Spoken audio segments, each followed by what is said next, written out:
Dans une démocratie, les représentants du peuple sont leurs élus. Au Québec, on en compte pas moins de 125 répartis en circonscriptions électorales. Ce sont ces députés qui exercent les rôles les plus importants du gouvernement, tels les ministres, le ou la présidente de l'Assemblée nationale, ainsi que le premier ministre. Ce sont ces personnes qui garantissent la souveraineté de l'État. Premièrement, toutes les 125 personnes qui siègent à la Chambre d'Assemblée sont des élus, c'est-à-dire que les citoyens de leur comté ont donné leur confiance en cette personne pour défendre leurs intérêts. Leur rôle principal, comme dit plus tôt, est de représenter les intérêts de leurs concitoyens lors des sessions parlementaires, commissions parlementaires et d'être au service de ceux qu'ils ou qu'elles représentent. Au Québec, il existe 29 ministères qui sont chacun attribués à un député qui deviendra donc ministre en plus de leur travail de député. Toutefois, pour pouvoir être ministre, il faut faire partie de la majorité qui forme le gouvernement. Chacun des ministres devra administrer un ministère qui lui s'occupe du bon fonctionnement de la société dans son domaine propre. En plus des 29 déjà existants, il en existe un 30e appelé le ministère du Conseil exécutif qui est le ministère des premiers et premières ministres. Par exemple, le RPA que nous trouvons derrière moi est administré par un ministère parce qu'il s'agit d'un établissement provincial. Pour ce rôle, je vais laisser le soin à sa détentrice de vous l'expliquer.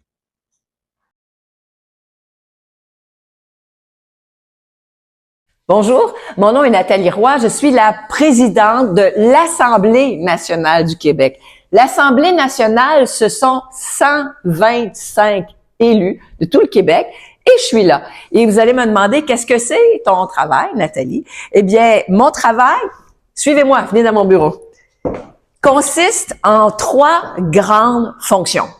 La première fonction de la présidente de l'Assemblée nationale, c'est pas compliqué, vous le voyez à la télévision, c'est d'arbitrer les travaux au Salon Bleu ou, présentement, au Salon Rouge, puisque le Salon Bleu est en rénovation.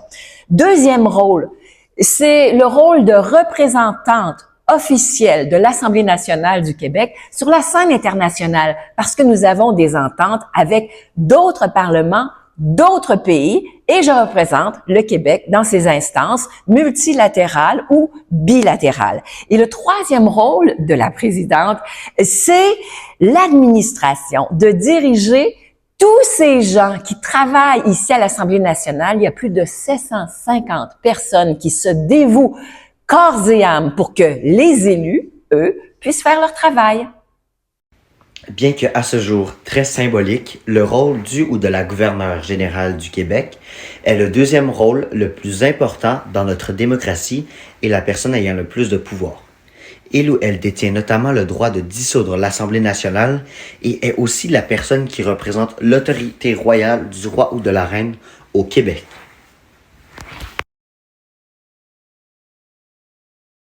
Ça fait partie de cet équilibre-là qu'il y a au sein d'un Parlement. Le gouvernement, bon, tous les députés, ça, tu le sais, tous les gouvernements forment le côté législatif, donc qui adoptent des lois. Le gouvernement et l'exécutif, ils dirigent et prennent des décisions, mais pour pas qu'ils fassent n'importe quoi, ben, l'opposition a le devoir, à la fois moral, politique, de poser des questions, des fois pour clarifier des choses, des fois pour faire réaliser au gouvernement qu'ils font des erreurs. Puis souvent aussi pour clarifier ce qu'eux feraient à la place du gouvernement. Donc, il y a des outils qu'on appelle des outils parlementaires, la période de questions pour poser des questions, il y a des déclarations de députés pour dire ce qu'ils souhaiteraient faire dans un cas ou dans un autre. Il y a les commissions, les commissions parlementaires qui sont des comités où là où on va vraiment au cœur des projets de loi, où on peut poser des questions très spécifiques sur chaque article du projet de loi. Et évidemment, comme élu, ben, chaque député a des tribunes dans leur comté pour faire passer le message. Mais c'est vraiment un rôle fondamental dans une démocratie. Je dirais que le jeu, essentiellement, se passe entre le gouvernement et l'opposition officielle.